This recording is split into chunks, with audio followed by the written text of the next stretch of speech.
Pertama praktek wudhu dulu ya.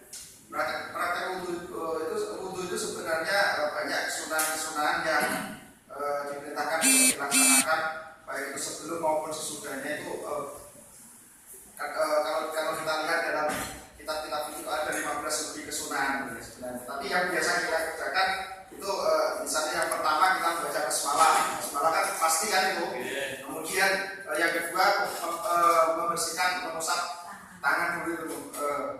Ya, kemudian dilanjutkan dengan berkumur ya, berkumur seperti biasa. Kalau saya berkumur dengan menghirup air ke dalam hidung itu bersamaan. Kalau saya biasanya biar satu tapi dapat dua ya, satu dapat dua. Dan seperti ini kalau saya misalnya seperti ini. Nah, ketika itu kan berarti setelah dihirup kan berarti yang di hidung juga harus dikeluarkan kan itu namanya. Nah, itu juga termasuk kesunahan juga.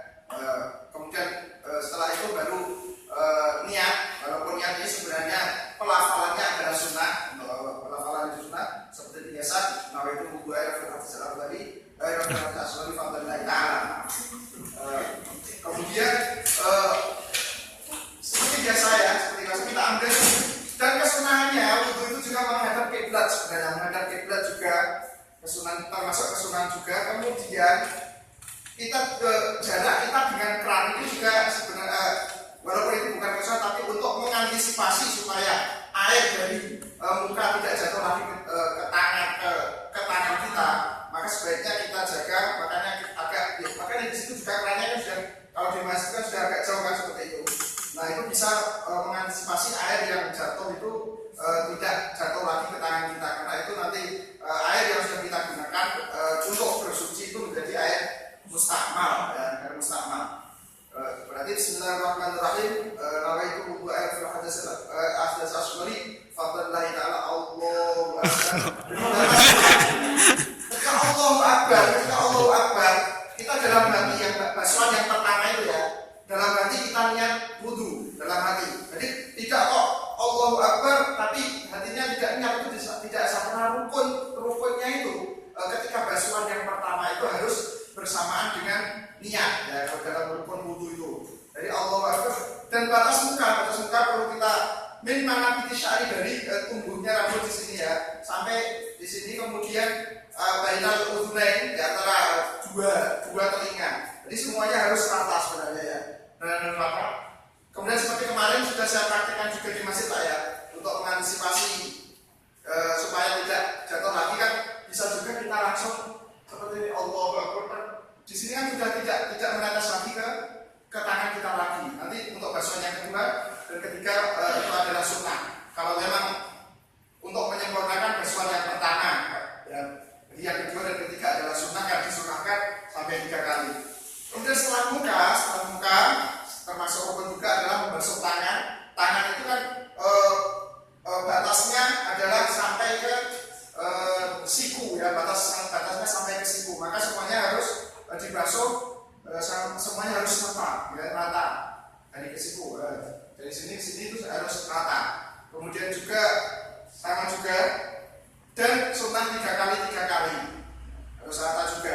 Kemudian setelah itu mengusap kepala di sini kita usahakan, terutama bagi ibu-ibu yang rambutnya panjang itu ya, diusahakan dicari rambut kepala yang di situ tumbuh rambut yang paling pendek. Dicari rambut yang paling pendek karena seperti itu Pak Ahmed ya. Karena dikhawatirkan nanti ketika wudhu kok cuma seperti ini, kemudian misalnya cuma seperti ini padahal rambutnya panjang ya. Kan mulai dari tumbuhnya sampai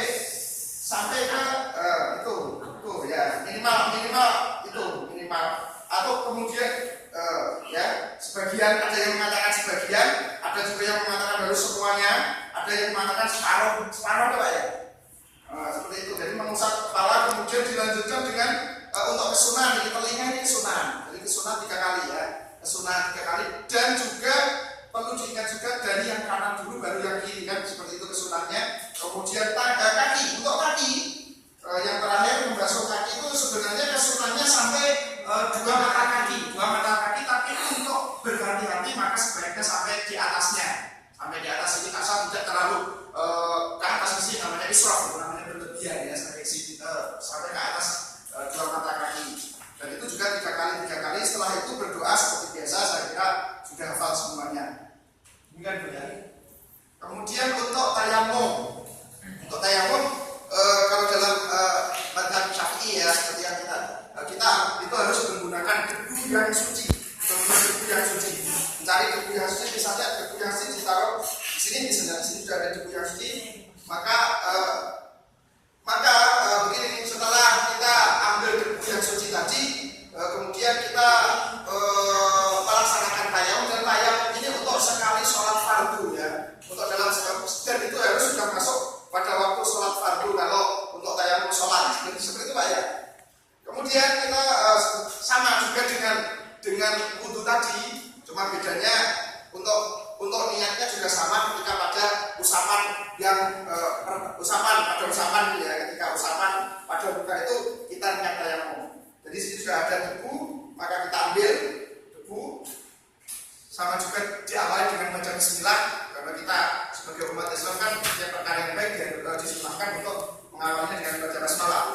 Baca bismillah, bisa ada yang mengatakan dibuang sedikit asal tidak sampai habis, ada yang mengatakan bisa ditiup, kemudian baru diusapkan ke muka, ada yang mengatakan harus rata, ada yang mengatakan cukup dengan don ya, ada yang mengatakan sebagian Pak, ambil ya Pak, seperti ini ya, batasnya sama ketika buku, dan jangan sampai debu yang kita gunakan jatuh ke tempat debu yang ada tadi. Maka setelah itu kita buang, baru kita ambil ya, ambil lagi setelah kita buang tadi debu yang pertama dengan bersih, kemudian baru kita laksanakan untuk mengusap tangan seperti ini Pak kemarin ya, seperti itu ya, seperti ini ya, cukup sampai sini. Dan sebenarnya kita lanjut ke sini. Nah, kan sudah ratakan seperti ini. Kemudian lagi kita lanjutkan ke sini. Nah, kemudian ya kita balik. Nah, seperti ini, baru seperti ini sudah selesai untuk tayamum. Ya, itu untuk tayamum. Dan ya, kemudian kita lanjutkan dengan mandi besar. Mandi besar kita semua pasti sudah pernah melaksanakan, dan mandi besar ini disunahkan juga menghadap kiblat sebenarnya ya. Disunahkan juga menghadap kiblat, dan sebelum mandi besar itu ada kesunahan yang harus kita kerjakan. Di antaranya adalah membersihkan kotoran. Membersihkan kotoran itu harus misalnya dengan jongkok seperti ini, biar yang di sini kelihatan, untuk dibersihkan lebih mudah juga. Dan ketika mandi juga seperti itu ya, mandi, maka setelah itu kita niatnya juga bisa. Yang pertama tadi seperti biasa niat untuk kita baca niatnya dengan pelafalan dulu, saya kira hafal. Kemudian setelah kita menyiram dengan siraman dari disunahkan dianjurkan dari bagian yang kanan ya. Ketika kita menyiram yang pertama itu, kita dalam hati kita niat untuk mandi besar ya. Nama itu ghusl dalam atas akbari lillahi ta'ala.